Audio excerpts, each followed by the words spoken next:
टी20 विश्वकप दल में विराट कोहली ग्रहण न कर खबर शीघ्र व्यापीगला। यही खबर प्रथमे खबर कागज टेलीग्राफ रे प्रकाशित होता, किंतु पूर्वतन भारतीय क्रिकेटर कीर्ति आद यही खबर को भूल बोली प्रमाणित करिसेंती।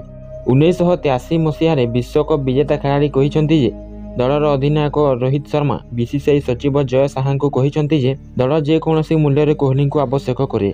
विराट कोहली को ग्रहण न कर खबर आसी, कारण सूत्र अनुଯାयी बीसीसीआई चयनकर्ता अनुभव करुछंती जे कोहली टी20 फर्माट रे भल प्रदर्शन करूना। केवल आईपीएल शेष होगा पर जून 2 रु 29 पर्यंत अमेरिका और वेस्टइंडिज रे टी20 विश्वकप अनुष्ठित होब। 2013 चैंपियंस ट्रॉफी जितिबा परठारु भारत कौनसी एससीसी टूर्नामेंट जीति नाही। विराट कोहली प्राय 2 मास धरी क्रिकेट पड़ियारू दूरेई रहिसंती। पुअर जन्म हेतु से लंडन रे थिले। आईपीएल आरंभ पूर्व विराट कोहली भारत फेरिसंती।